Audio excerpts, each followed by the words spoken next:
it.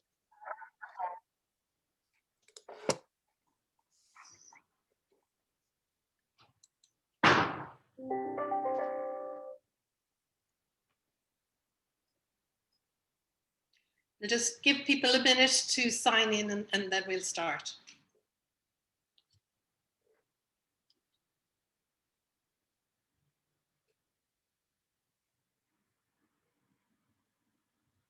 Good afternoon and welcome to the final session of Status Check, 20 Years of the Equal Status Act, the seminar series that FLAC has been running in association with the Law School in Trinity. We have a fantastic speakers for this final event. The original purpose of this series has been to mark the 20th anniversary and to reflect on the experience, potential and limitations of the Equal Status Act and the equality infrastructure. I think we've done that to a very interesting, pretty thorough and I hope enjoyable extent in the first 3 sessions, all of which have been very heavily subscribed, which I think is a mark of the level of interest in this topic. There is an added urgency to examine whether the equality legislation is robust enough to meet the challenges which we now face as we emerge from the pandemic, which I think could be defined by how it discriminated. As Professor Sandra Fredman has stated, this pandemic has exposed and exacerbated the inequalities that are already obvious, as well as those that are often hidden from view. In Ireland, we've seen how socioeconomic disadvantage has created barriers to students' abilities to access remote education. We've seen an alarming rise in instances of domestic gender-based violence and how women and lone parents have borne the brunt of the pandemic to a disproportionately negative extent. We've also seen the acute vulnerabilities of older people and people with disabilities in care settings and people in direct provision and migrant workers in certain work settings. And we've seen how pervasive social and economic disadvantage and discrimination, including substandard and overcrowded accommodation, has rendered groups such as travellers and Roma more vulnerable to the pandemic. Throughout, FLAC has advocated for equality to be at the heart of the pandemic response measures, but it is striking how little mention has been made of the mandatory public sector equality and human rights obligations, which should have mainstreamed equality into the state's response. Today, we will look at the future of equality law. We're incredibly lucky to have leading UK and Irish academics on equality law, Professor Sandra Fredman and Professor Mark Bell, who will look at the future of equality law and the importance of having strong equality law, especially when responding to the pandemic, and what are the key or necessary new ingredients to have robust equality legislation. If I was to do justice to Sandra's bio, I'm afraid the whole hour would have gone by. I think it's no exaggeration to say that she is the UK, if not the world's leading expert on equality law. She's Professor of Laws at Oxford and she has acted as an expert advisor on equality law and labour legislation in the EU, Northern Ireland and all over the world, the UN, and she's also a QC. She has founded the Oxford Human Rights Hub in 2012, of which she is the director. Mark Bell is Regis Professor of Laws at Trinity, where he's a very popular head of the School of Law from 2018 to this year. He has published regularly on anti-discrimination law and employment law, particularly in relation to EE law. He's a member of the Board of Directors of the Irish Centre for European Law and the Advisory Board of the Berkeley Centre on Comparative Equality and Anti-Discrimination Law. It's like a mind chart listening to Mark, and he's been inspirational in Ireland and equality issues for well over 20 years. So we'll start first with you, Sandra.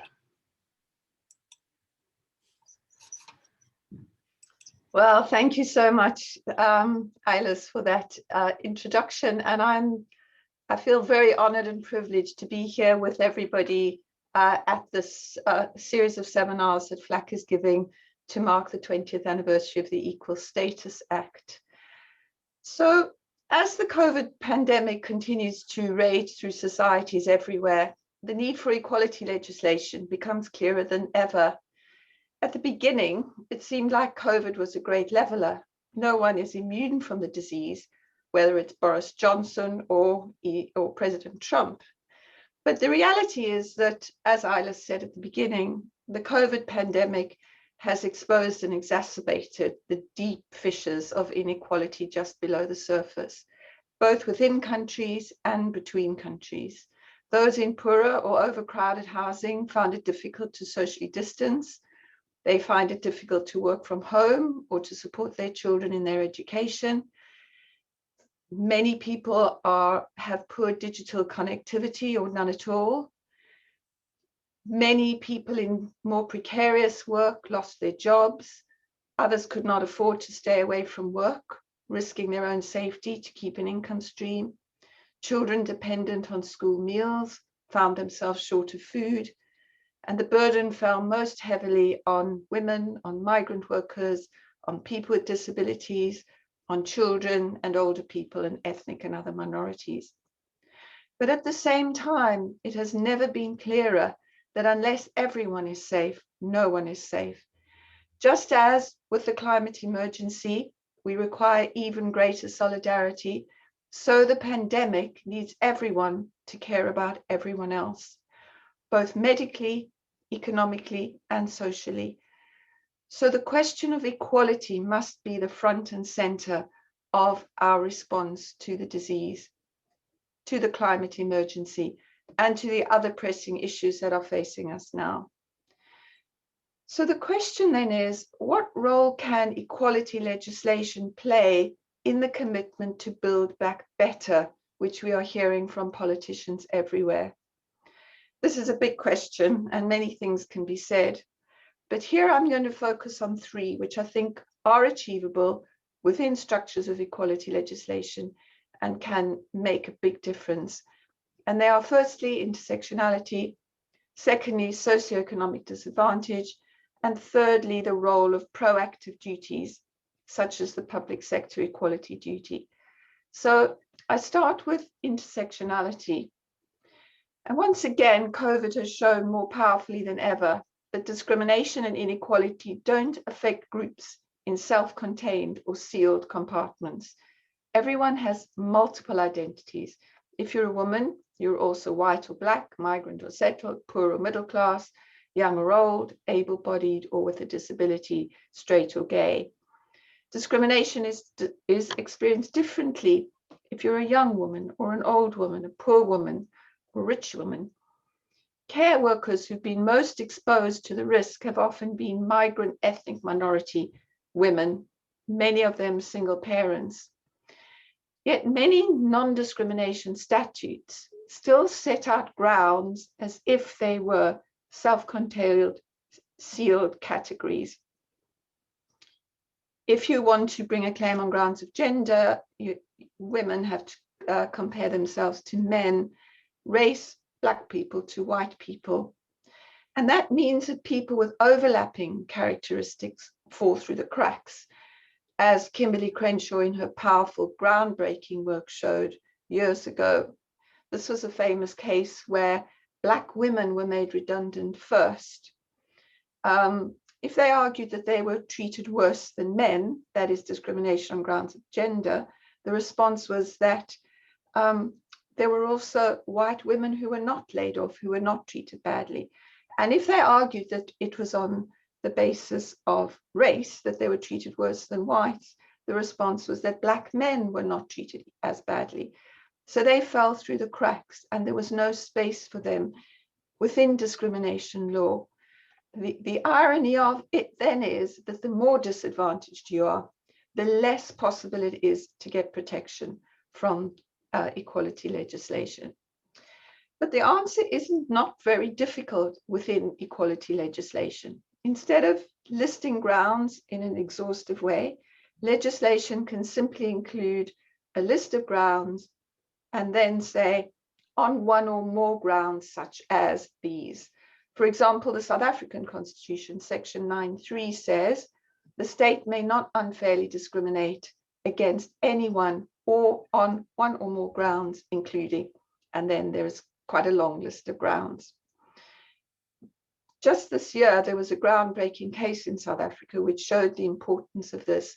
And this was about domestic workers who are excluded from occupational insurance subsidized by the state. and a domestic worker died while she was working in someone's house, and her family claimed that she'd been discriminated against. The court upheld her claim, but that's only because they could recognize that she was discriminated against on grounds of gender, on grounds of race, on grounds of poverty, not just added together, but a synergy of those. White women, Black men, wealthy people would not experience the discrimination in the way in which she did. So that's how intersectionality can be included. My second issue is socioeconomic disadvantage, which I know was dealt with in detail and powerfully in the previous seminar. So I'll just say something very brief about it because it is very important, and again has been highlighted by COVID as a separate ground and not just one that's built into an intersectionality analysis. COVID did affect many groups which are already defined, but a substratum of all the groups was poverty and disadvantage. It's always the poorer people who are worse off, the ones who work in sectors where it's difficult to work from home, those who had to go to work because they had no sick pay, children in poorer families, less likely to have access to the internet and computers, space and support with schoolwork. So although socioeconomic disadvantage does tend to cluster in the groups which are already protected, there is still a need for a separate category because it's very often the poverty itself which is the source of discrimination. Poverty leads to socioeconomic disadvantage, but it also leads to the other dimensions of substantive equality, which include being subject to stigma and stereotyping, which so many people living in poverty are. It also leads to exclusion from decision-making, which affects communities or themselves. And it's part of a general structure of society so that all of the aspects of substantive equality are brought into play. Now, here in Ireland, you've already made wonderful progress on this. In fact, a couple of days ago, Ireland was held up as a potential model in a roundtable hosted by the UN Special Rapporteur on Extreme Poverty to explore possible ways of including socio-disadvantage. As I understand it, there is already a bill before Parliament seeking to amend the Equal Status Act to include a prohibition on the ground of a person's social and economically disadvantaged background. And as I understand it, the current definition includes circumstances based on poverty, source of income, illiteracy, level of education, address, type of housing or homelessness, employment status, accent, and other similar circumstance. So if that particular provision could then be passed into law, that would make an enormous difference. And my third main point is about proactive duties. That is, which Iris very briefly mentioned, the duty to, before any discrimination happens, to take steps to mitigate it. So why do we need proactive duties? There are lots of reasons, but two are the most important. The first is that while individual complaints are important as part of the approach to non-discrimination, they're only that in a very limited way because they depend on individuals bringing individual claims. And that, as we know, is enormously stressful. It's expensive and it's time consuming. It's also very ad hoc. There's no way of bringing together a comprehensive view of the whole pattern of discrimination. It also only brings compensation, generally speaking, which is backward looking rather than forward looking towards change in the structure. And secondly, and relatedly, discrimination is not only about any individual acts of prejudice and discrimination, which one person acts in a discriminatory way towards another. Very often it's about the structures of society which work together to create exclusion and disadvantage. So by focusing on an individual complaint who has to prove discrimination against a perpetrator, we are actually missing these underlying structural issues. So proactive duties are a response to these. They're a response to the limitations of an individual complaints model, and also a response to the intuition that discrimination is often structural and institutional. Instead of trying to locate the person or the body who is at fault or caused the discrimination, the duties focus on the body who has the ability to bring about change and makes them responsible for change. This means that we can go beyond reacting to individual complaints, but to consider the impact of all policies, all actions on equality groups ahead of time, and then take action to mitigate it.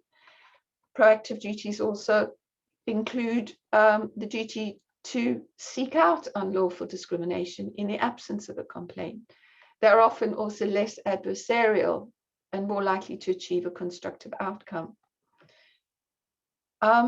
It's also actually much better at dealing with intersectionality and socioeconomic disadvantage, because instead of having to find a comparator, which is exactly the opposite, the body who is responsible can proactively look for the most disadvantaged, which could include socioeconomic disadvantage. So if it's done properly and in goodwill, proactive equality duties can also produce good policies, which are good for everyone and not just for the protected groups. It could be good in principle, but also smart from a policy perspective. For example, I've been doing research with colleagues here in Oxford on the role of equality impact assessments in decision-making around closure of schools and stopping of exams during the time of the pandemic. This is still work in progress, but we do have some preliminary results which show there's no doubt that taking the time ahead of time to do a proper equalities impact assessment brings issues of inequalities to the fore, which can be then addressed in time and mitigated, and particularly where those that are involved are given a voice in showing what their concerns are. On the other hand, proactive duties also have some risks. They can become very bureaucratic. They can just be tick box exercises. They can be the line at the top of the agenda which says, we have taken into account our public sector equality duty, which is found at the beginning of many agendas in my experience on committees here in the UK. So we need to have some principles which bed it down to make sure that it's robust and works well. We already have some principles which have been developed through judicial review in the courts in the UK. Particularly important, duties must be done in good time, in good faith, before decisions have been made. There must be proper consultation with those affected whose insights could be crucial. The equalities impact assessment should be properly carried out in order to discharge the duty, and that needs to be properly recorded and also made transparent. In our research, we actually find it very difficult to sometimes find these assessments, which also makes us wonder whether they ever took place. And then there's also the question of the content of the duty and its scope. So as I understand it, the Equal Status Act does have a proactive duty, not very dissimilar to the UK public sector equality duty, which requires public bodies to have regard to the need to eliminate discrimination, promote equality of opportunity and treatment of its staff and persons to whom it provides services, and also protect their human rights. So the first question is, have regard. What does that mean? Can that just push you into a tick box exercise? All you have to do is put your mind to it. That could be stronger, as in other legislation. It could be have due regard, which means that the regard you give must be proportionate to the issue. It could be even stronger and say, which is similar to the International Covenant on Economic, Social, Cultural Rights, which says steps should be taken to promote or achieve equality of opportunity. So the nature of what the public body needs to do should be given some more attention. Another part is, what does promoting equality of opportunity mean? That could be a fairly vague phrase, so thought could be given to giving it more definition. And in the Equality Act 2010, under Section 1493, it does give some guidance, which does come from a multidimensional understanding of substantive equality, which says that equality of opportunity means that attention must be paid to removing or minimizing disadvantage, meeting the needs of persons when those needs are different from others, and encouraging people to participate when participation is low. Also to be said that from what I see of the Equality Act under the Equal Status Act, it seems to be about staff and service users. And this thought might also be given to making it broader to include everyone for whom policy is being made. And the final point could be coming back to the question of social and economic disadvantage, that there is still a provision in the Equality Act 2010 in the UK, which was never brought into effect, but is now in effect in Scotland, which says that there should also be due regard given to the desirability of reducing the socioeconomic disadvantage, which are a result of inequalities of outcome. Finally, though, the crucial issue is compliance with proactive duties. And there needs to be a culture of compliance. There needs to be belief in the importance of compliance, which comes from knowing that it does produce better policy. It produces more inclusive policy, which brings everyone together. And in the end, that equality is actually good for everyone. So in conclusion, this is just a quick sketch of the possibilities. But to stress that having come through the depths of the COVID pandemic, when inequality have been so blatantly and shockingly revealed, we now do have the opportunity to build back better. Equality legislation should have a central role in it. The 20 years of your Equal Status Act show the important contribution that such legislation can make. At this juncture, to build back even better, there are clearly ways in which a renewed commitment to equality can be reflected in updating and renewing equality legislation everywhere. So thank you, and thank you for listening. Thank you, Sandra, for such a profound presentation. I think just due to time constraints, we'll go straight to you, Mark. Okay, so thank you very much for the invitation to speak today, and thanks for the wonderful set of seminars over the past month. So I just have a few brief remarks to reflect on the experience of equality law during the pandemic and what lessons we might take away for the future of equality law in Ireland. And I think what I have to say very much complements what's already been said by Sandra. So, and indeed, as has already been said today, you know, we know that the impacts of the pandemic in different ways have been more adverse for certain groups in society. So, you know, this morning on our news, we heard about a 43% rise in contacts with women's aid in 2020 compared to 2019. Last week, Belong to published a report on young LGBTI people, which were 58% said that they had bad or very bad mental health, and that 56% were not fully supported in their home environment. Yet, of course, the pandemic has required us to spend more time than ever in our home environments. So we can see those things, and I think as Sandra's talk indicated to us, we need to be attentive to the combinations of characteristics and the relationship with socioeconomic disadvantage. That to me emerged quite strikingly from a report last year by the ESRI on COVID-19 and non-Irish nationals. and it drew attention to the particular disadvantage of Eastern European nationals within the Irish labour market, that whereas they constituted 7% of those in the labour market, they were 13% of those in receipt of the pandemic unemployment payment. And the loss of employment was particularly high for Eastern European women, and in part they attributed that to those group being overrepresented in those forms of employment which were neither essential in the sense of continuing throughout the pandemic, like healthcare workers, nor forms of employment that were suitable to be done on a remote basis.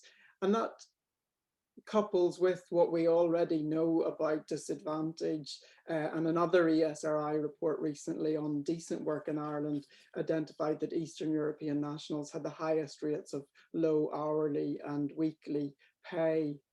So I think there's a lot to emerge over time in terms of research on experiences of the pandemic, but what might we begin to think about in terms of what that means for equality law? Well, I would just echo, I suppose, what Sandra has already said about the need to look at our legal framework in respect of both intersectionality and socioeconomic disadvantage. Although on the one hand, the Equal Status Act was far-sighted 20 years ago in having, at that point, 9 grounds, now 10 protected grounds. On the other hand, the way in which those are used, typically before adjudicators and courts, are as alternative grounds rather than in a truly intersectional way. And I think that there would be advantage, as was suggested, in having an express reference in the legislation to the possibility for discrimination to arise on any combination of those grounds, to make it very clear to adjudicators and to the courts that claims of discrimination are not just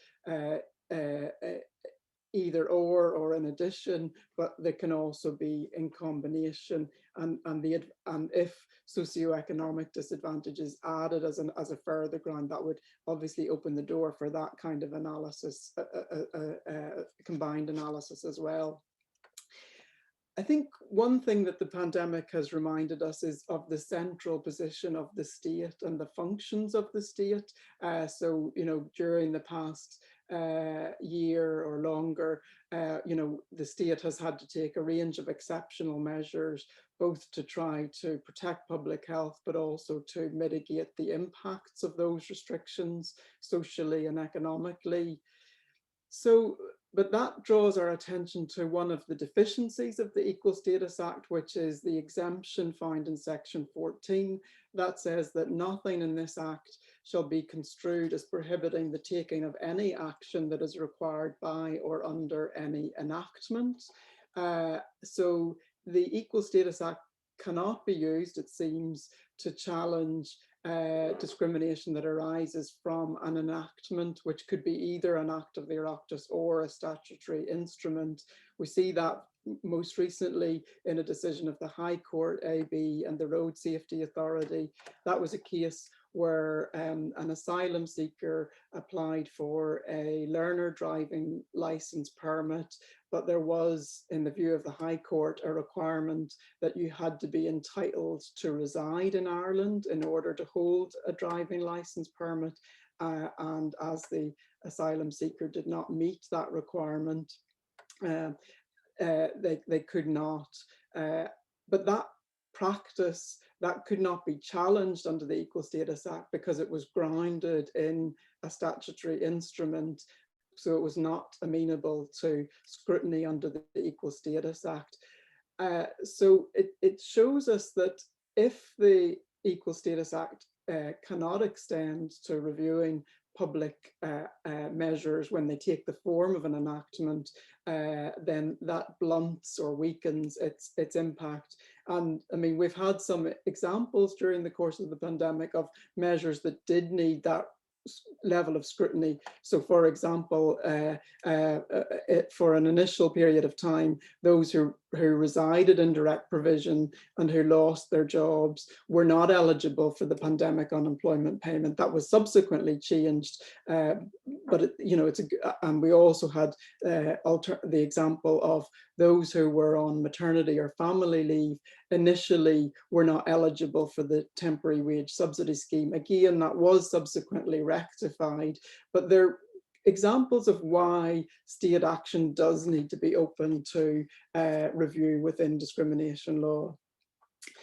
Then the other point that I would make, and again very much to build on what Sandra has said, is to look again at the public sector equality and human rights duty.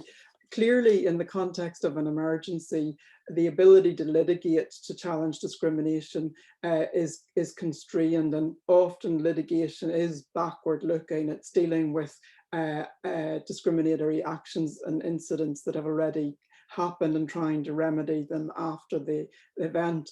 The potential of the equality and human rights duty is to create a culture and a set of values in public bodies where equality and human rights are taken into account at the outset when decisions are being made, when policies are being formulated.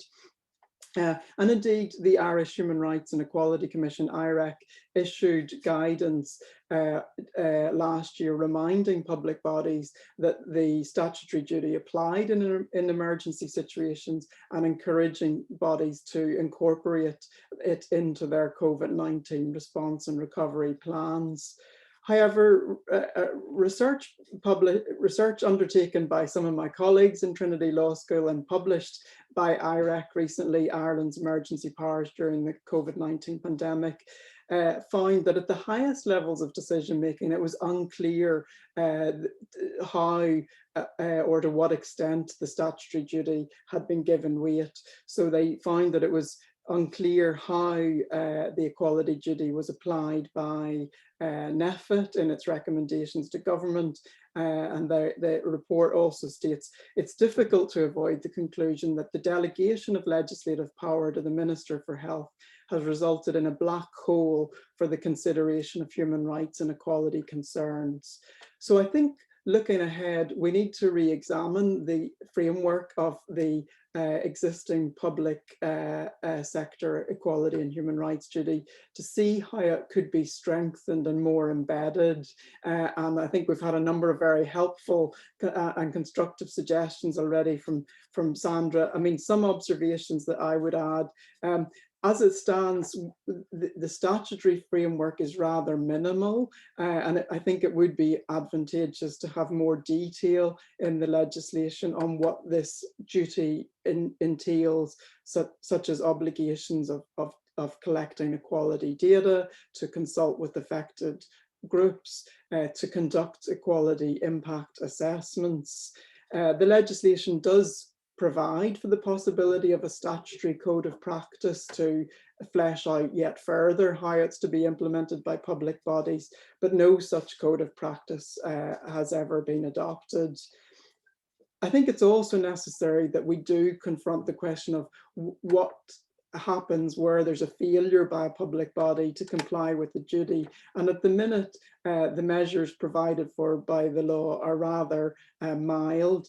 If IREC concludes that a public body is failing to comply with its duty, then it can invite that body to review its own compliance, or it can invite that body to prepare a report and an action plan. But it's not clear what else can be done under the legislation to enforce the duty, and it doesn't appear to be enforceable before the courts, and that's really different in comparison to, say, the statutory duty in Britain, or indeed in Northern Ireland, where judicial review is available as an option, or in Northern Ireland there's an alternative investigation procedure under the responsibility of the Northern Ireland Equality Commission. So I think it would be timely to try to flesh out the equality duty, but also to think about how we may strengthen its enforcement to make sure that it would be equipped for future emergencies should they arise. Thank you.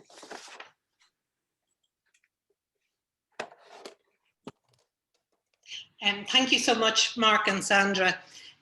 Throughout this series, several speakers have highlighted the potential and the weaknesses in the legislation, and each have offered constructive recommendations as to how these weaknesses could be addressed, and we've seen that very much here today.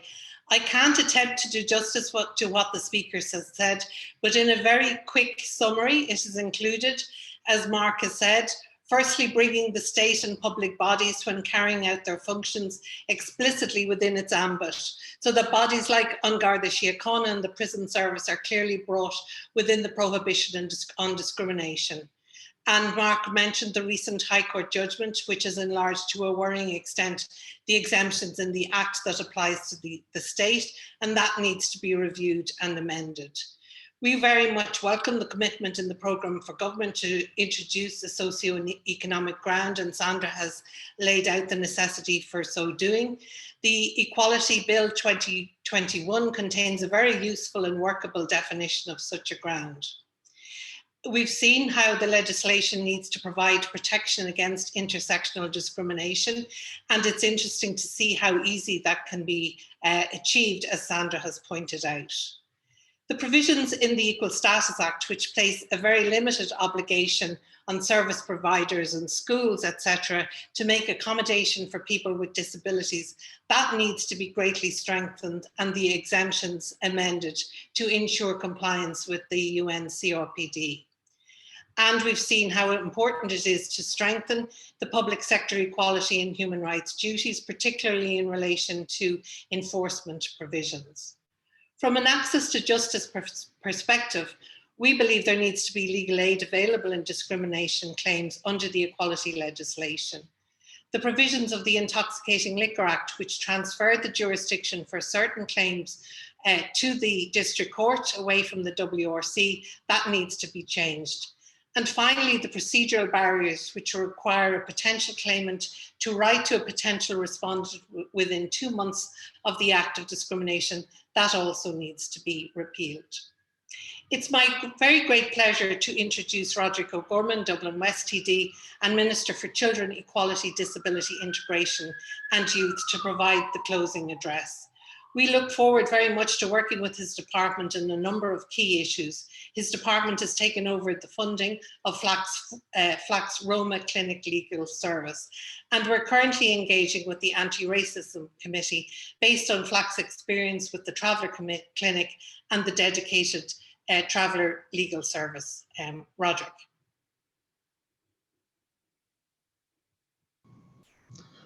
Good afternoon, Ailish, and I want to thank you for your invitation to come here today to make the closing address at the FLAC seminar series, Status Check, 20 Years of the Equal Status Acts, in association with the Law School and Trinity College, and thanks to colleagues there and David Fenley, who I know was involved in bringing together this seminar series, and particularly thanks to Mark and to Sandra for their contributions this afternoon, which I was listening to.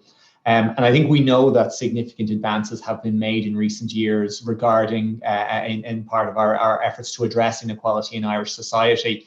And this government has a commitment to fostering a diverse, inclusive and equal society. And that's reaffirmed within commitments contained in the programme for government. It commits to achieving social solidarity, to equality of opportunity and economic equity for all.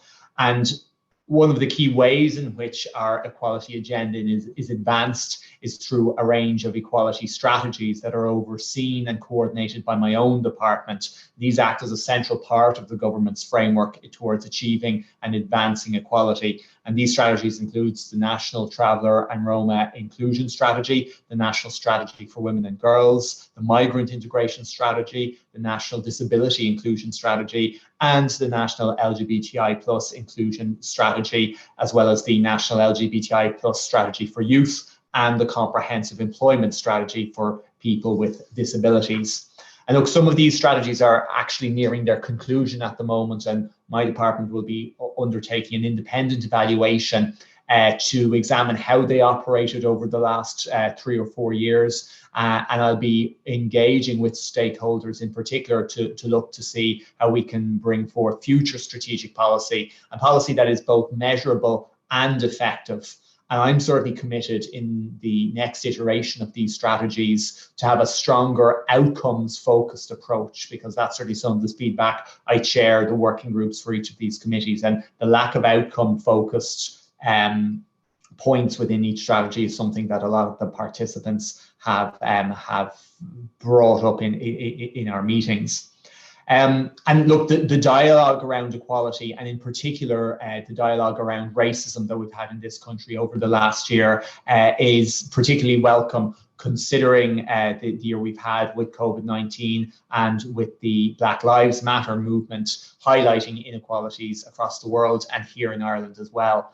And it's been referred to already, but the establishment in 2020 of the Independent National Anti-Racism Committee will help strengthen the government's approach to combating racism, that's both on an individual basis, but also institutional racism as well.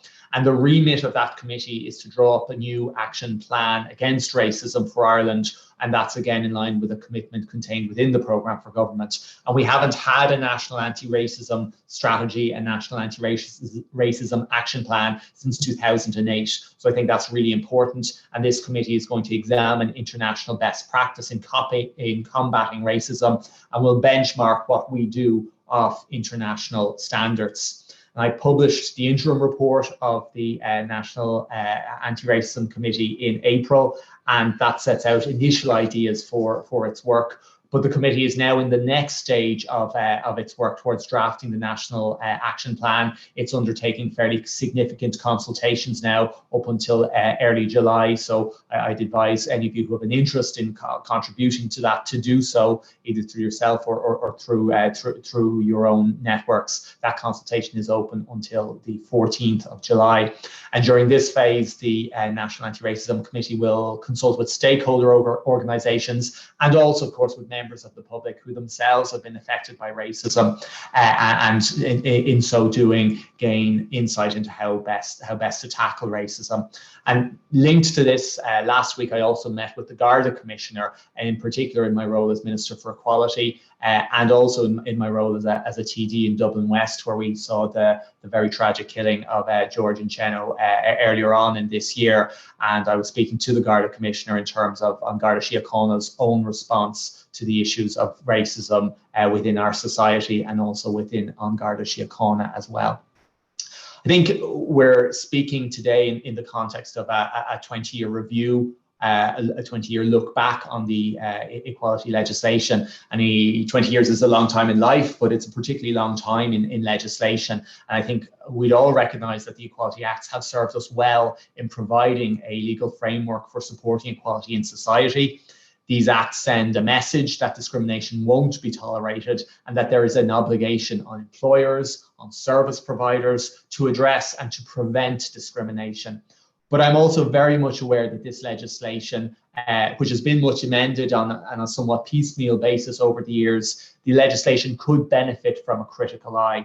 And I think the seminars that FLAC has organised over the summer have highlighted areas where the legislation could be improved or needs revision, particularly to meet the very changing equality environment that we're in.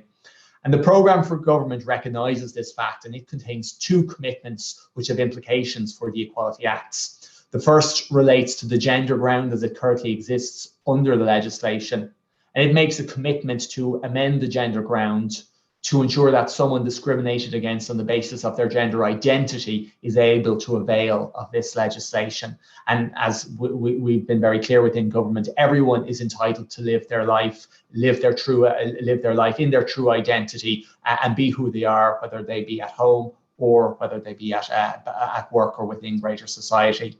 And this particular commitment follows on again from an action point contained within the National LGBTI+ Inclusion Strategy, which committed to review the Employment Equality Act and the Equal Status Act to ensure that transgender, non-conforming and intersex people have explicit protection within the equality grounds. Now, I want transgender, non-conforming and intersex people to see themselves reflected within this legislation and feel that they are protected by it. The second commitment, and it's been referred to earlier on in some of the contributions, relates to the examination of the introduction of a new ground of discrimination based on socioeconomic disadvantage status to the Employment Equality and Equal Status Acts. And this is a very important commitment, and it's one that I've followed for some period of time. And the commitment is a reflection of what many people here today know and understand, that a person's socioeconomic status can have wide-ranging impacts on their lives. And introducing a new ground in legislation is not a task to be taken lightly, and it will be a challenge to ensure that we can properly capture the scope of this ground. But I'm fully committed to bringing forward legislative proposals on this point by 2022. However, these two commitments only address discrete aspects of the legislation. And I think the time is right to examine the Equality Act as a whole, to look at what is working, but also what is not working, and to identify where there may be gaps. I suppose it's with this in mind that I can confirm that earlier today, I received Cabinet approval to undertake a full review of the Equality Acts. And this review will examine the operation of the acts from the perspective of a person taking claims under the redress mechanisms, and will examine the degree to which those experiencing discrimination are aware of the legislation, and whether there are practical or indeed other obstacles which preclude or deter individuals from taking action under this legislation.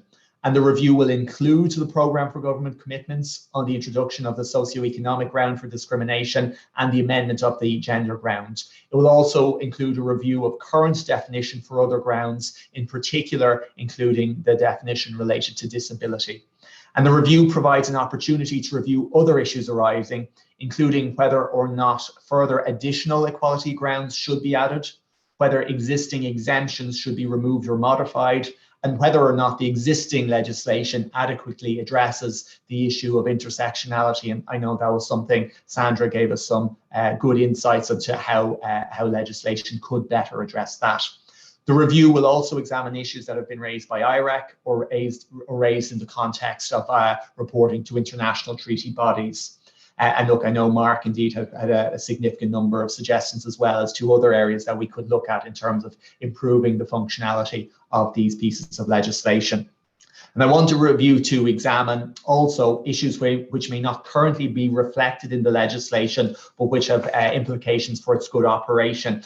And one issue came up last week in the context of a private member's bill from Senator Lynn Ruane, the idea of the use of non-discrimination agreements by employers in sexual harassment or discrimination cases. And that's something I've committed to looking at as part of this review as well. So as a first step in this review process, I will in the coming days announce a consultation process, beginning with a call for written submissions, which will extend into the autumn to give you all time to prepare what I've no doubt will be very detailed submissions. And I expect that further discrete consultations may follow, including particularly on the socioeconomic grounds. That's going to be a one that we need to be precise around the definition, and we'll need to put in the work on that.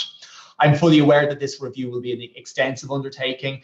It's likely to raise a diverse range of issues, and I'll work to address existing commitments as a priority. Proposing this review isn't to in any way indicate a delay, but I think it's seizing opportunity to stand back and take a look at where we are now and where we want to get to. And I suppose being now almost 1 year in this role, I have seen how slow the legislative process can be sometimes. And I think in the terms of when we've already committed to acting on the gender ground and on the socioeconomic ground, I think we take that opportunity to look at the wider scheme of improvements that we might want to make and legislate for them all in one singular piece of amending legislation. I would particularly like to thank FLAC in this regard for their advocacy on this particular issue. This proposal for a wider review of equality legislation, it was something that FLAC and Ailish raised with me again early on in my term as something that I should look at. Again, it's taken a year to progress it, so that does demonstrate how long things take, but I am delighted to be able to announce this review today. I think it's going to be a very positive development. And look, I hope to engage with FLAC and indeed with anybody else who've taken part in these seminar series with regard to progressing this review with regard to shaping new and strong legislation. So going forward after 20 years, we can be confident that our equality legislation is fit for purpose and is as vigorous as possible in extending an equality agenda for our country. So thank you very much for this opportunity. Thank you so much, Minister. We're delighted in FLAC to hear about the review. We have been calling for the review for some time and believe it is a really appropriate response to the pandemic. From what you're saying, it appears to be a really comprehensive review. I'd hope that the public sector equality and human rights duty would be included in it as well. And I suppose that there will be a concrete time frame for legislative action to come from it. I'm very pleased that it seems to be operating very much through an access to justice lens, and will look at the degree to which people are aware of the legislation, and heartening that it's been taken from the perspective of someone wanting to bring a claim. We've heard a lot from this seminar series and on what is working and what isn't, and I hope this seminar will inform this review. So thank you very much, Minister, and thank you. I know you're very stuck for time, so thank you for coming to this event. We have some time left for a couple of questions, which perhaps we can ask our speakers. There's one question in about the exclusion of self-employed people who are over 65 from the PUP payment. And I suppose that's evidence of what Mark in particular was talking about during his presentation. And I might hand that over to you, Mark, to deal with. Yeah, thank you. Yeah, certainly in terms of the questions of eligibility and the age limit, and the question raises the age limit. Without getting into the, kind of, I suppose, the detailed legal arguments of the terms in which the PUP was set up, I think the underpinning difficulty in assuming that someone who's over the age of 65 doesn't need that type of support is that it tends to it makes an assumption that someone's left the labour market. And it brings to mind litigation that already arose before the Court of Justice about a redundancy scheme in Denmark, where if you were eligible for a state pension, then you were not eligible for a severance payment. But the court made clear, I think in that context, is not everybody who is of the age of eligibility for state pension is necessarily wanting to leave the labour market or in a position to leave the labour market. Some people may need to continue to work. And I think that's the difficulty with the age limit for the PUP, is that it tends to imply that, well, it's enough to have a pension as an alternative, which may not be the reality of people's lives. Great. I suppose it's also a problem with the provisions in the Equal Status Act, which exempt anything that's required by statute. And Mark, you mentioned that recent judgment, which broadly expanded the exemption that's afforded to the state. So it is very difficult to challenge state actions under our current equality legislation, and hopefully that will be a matter for the review. And I think what I'm a lot would depend there on whether the PUP has been set up as a statutory or non-statutory scheme, and that then becomes quite pivotal as to whether you can rely on the Equal Status Act, and it seems, and that I suppose exposes why that exemption is problematic. Okay. Another question has come in about extending EU anti-discrimination law to the area of the provision of goods or services, and perhaps we could end with that question.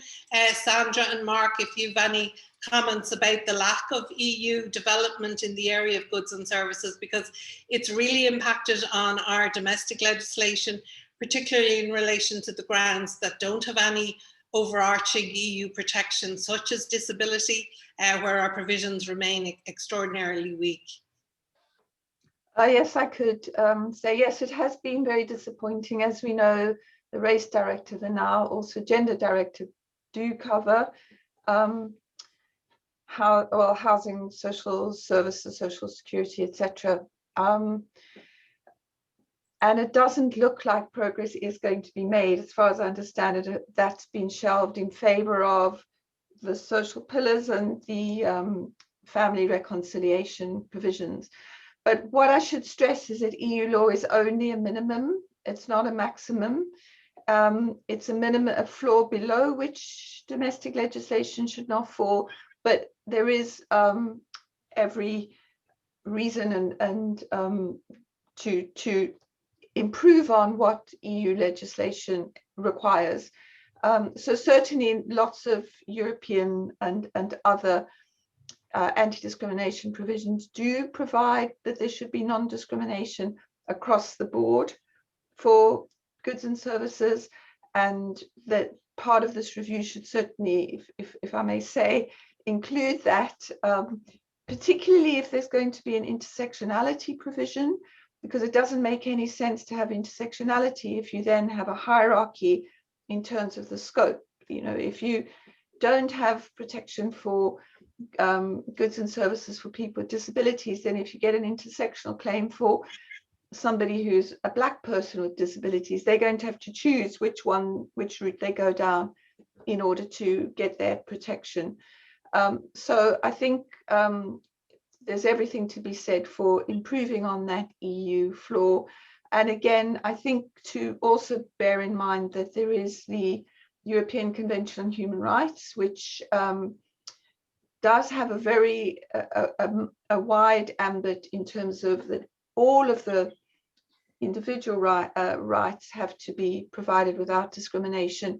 And the other principle that has been developed by the European Court is that if there is already provision for some, then it also should be extended to other excluded groups.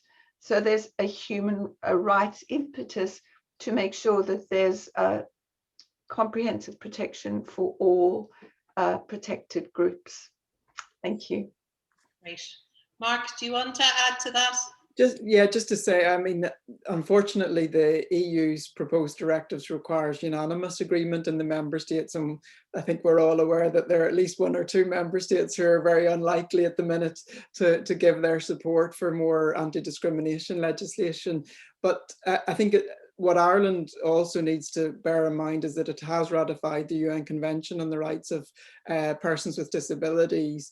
And so as regards the Equal Status Act, the definition of reasonable accommodation that we have there isn't compatible with the UN CRPD, because it sets the bench. Reasonable accommodation only has to be provided if it doesn't give rise to more than a nominal cost. And that nominal cost threshold, which is very low, is not in compliance with the CRPD, where the threshold is disproportionate burden. So that is something that, you know, you would very much hope that any review of equality legislation would seek to bring the Equal Status Act into line with the CRPD. Yeah, you would hope that very much, and despite ratification, we still haven't actually amended our equality legislation. So both the duty is very limited, and the exemption is very broad. Well, thank you so much to all of our speakers, and to Mark and Sandra in particular today, for giving such profound and deep consideration of the future of our equality legislation. I want to thank all of our speakers over the 4 sessions. There are just too many to mention.